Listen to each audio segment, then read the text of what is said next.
So, hello and welcome to episode 2 of the Nextep Team Talks Real Estate. My name is Josh Summers and I'm the social media manager of the Nextep Team. And today I'm with Dan Summers, an associate broker at Keck Real Estate. Today we are going to talk about how buyers can prepare before entering the housing market and how sellers can prepare their homes to be shown. Let's start with the sellers. How can they make their homes more attractive to potential buyers? Well, the first thing Josh sellers should know about is curb appeal. Curb appeal is very important when buyers pull up to the home.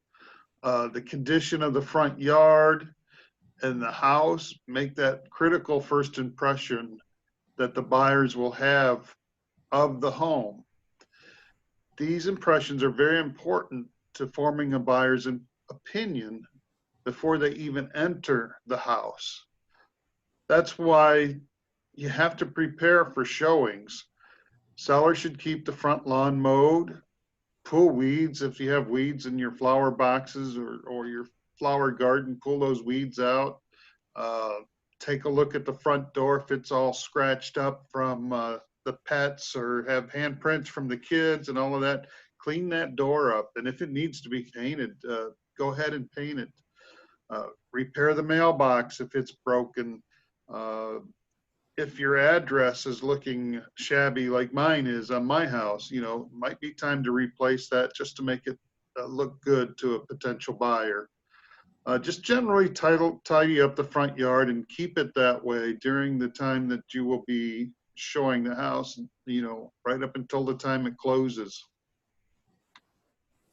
Yeah, those first impressions are very important. Now, what advice do you have for the inside of sellers' homes? Well, just like the front of the house, we have to stress the importance of cleanliness and a neat presentation. Uh, People are picturing themselves living in that house. So an easy way for sellers to prepare is just to clean up their house. Do some real cleaning. If the carpets, if you have pets, especially if you have some stains on the carpet, get those cleaned up. Uh, Declutter is a big thing, from your living room, your bedrooms, if you have a home office, declutter that. Put things away you can try to live without until you are closed and moving to your next house. Um, Another great thing sellers can do is open some windows and drapes, get some fresh air in there. Um, if you have some odors, cooking odors, or even pet odors, get some Febreze or a product like that, spray it around. Um, Try to get those odors out of the house as much as possible. Even shifting furniture around, try to give your house a big open appearance. You don't want potential buyers having to move sideways between furniture and those kind of things. You just want them to have a nice fluid movement throughout the house. All right. And what about sellers who own pets? Pets, yeah, pets and children even. Not that they're the same, but again, with pets, when you do get your house listed, you want to have a plan of action for when showings are going on. You want a place to take your pets or have a cage in the backyard. It's summertime, so you know, put them in something because there may be a time where you have 6 or 7 showings right in a row. So that pet is going to be needed to be out of the house or out of the way and contained in some way. If it's a dog and it barks a lot, at strangers especially, uh, you do really want to get the dog away from the house because you don't want all that distraction when people are looking at your house. And if you have kids, you could be out of the house for hours while there's multiple showings going on. So you need a plan of action there too. Where to go to keep your kids entertained for a while.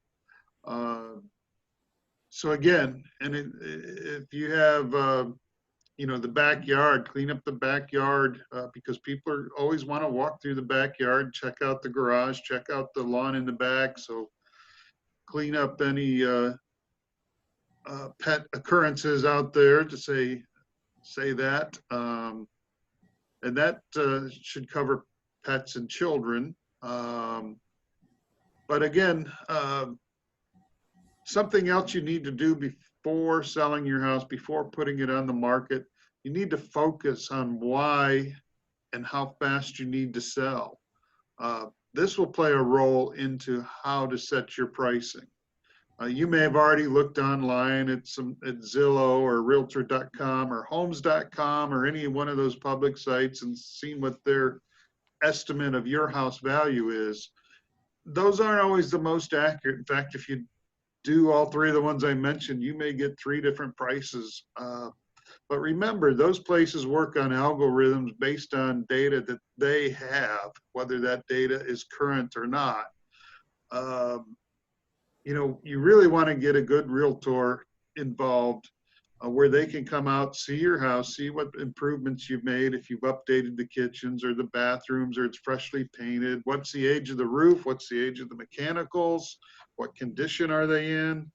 And then they're going to go back, if they're a good realtor, they're going to go back and they're going to do some comparables. They're going to search all the comparables of houses that have actually sold in your neighborhood over the last 3, 6 months, year, and see what houses are actually selling for that are similar to yours, in your neighborhood within a half mile anyway. Because this is something an appraiser is going to do, and that holds a lot of weight with the appraiser. And if your house doesn't appraise, people won't be able to get a mortgage for what you're asking for. So those are all critical things, and one reason you want to employ an agent to help you with those things.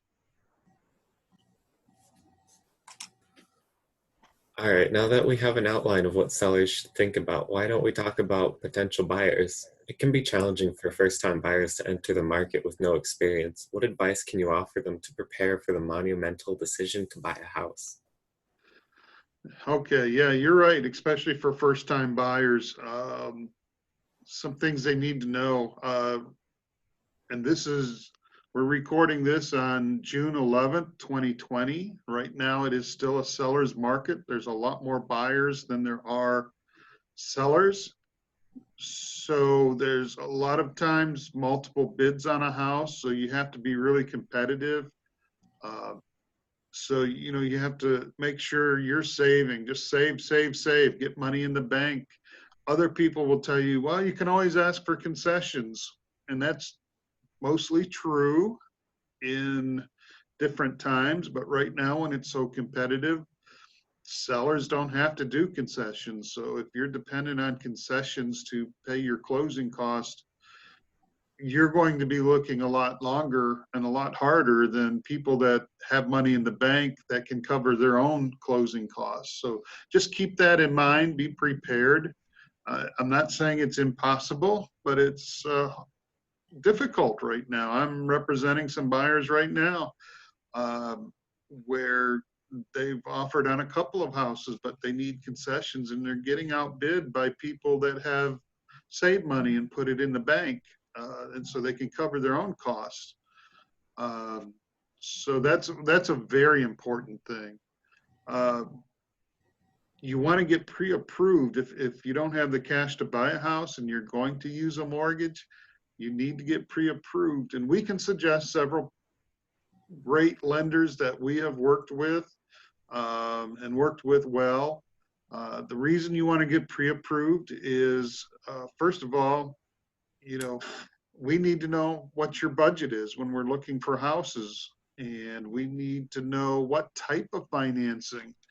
Not all homes for sale accept the same type of financing. So we need to know what kind of financing you're going to get. We'll need to know from your lender, where can we look? How much can you afford in taxes? Sometimes you look at a price of a home and you can afford the home, but you may not be able to afford the taxes on that home, depending on where it's located. So you want to take the step of getting pre-approved. So we'll have all that information at our hands when we're looking for a house for you. We also look, when you do get that pre-approval and we start looking, I look at things like whether it's in a flood zone or not. Because if you're in a flood zone and you have a mortgage, your lender is probably going to insist that you have flood insurance, FEMA flood insurance, which can add several $100s a month to your payment. So we look at those things. Beyond that, the pre-approval and knowing what type of loan you can get, you need to really think about where you want to live, what your future plans are, how many bedrooms are you going to need? Is a basement important? Is a yard important? Is a garage important? Do you want a family room? Does it need to have central air already? So these are things you need to put together. And, what area do you want to live in is another one. So we know where to look. But you also have to be flexible. Again, it's a seller's market. There are a lot more buyers than there are homes right now. So you need to know what you can give up. If you find a house that's really close to everything you want, but let's say it doesn't have a garage, can you live without a garage and get everything else? Or it may have a garage and no basement. Can you live with that for a while? Because this may be your starter home, and you may only plan on being there 5 years before you move into something else. So you have to take all that into consideration, so we can better successfully find the right house for you. All right, that's great advice for buyers. And that should about wrap it up for this week's edition of the Next Step Team Talks Real Estate. What will be our topic for next week's episode? I think next time we should talk about what is a real estate agent, why it's important to have one, and what makes a person a real estate agent. So I think we'll cover some of those things. All right, I can't wait to hear more about that. And I hope all of our viewers will join us then. For now, we thank everyone for watching, and we hope you will all like and share this video, or check out our website shown below. And goodbye. See ya.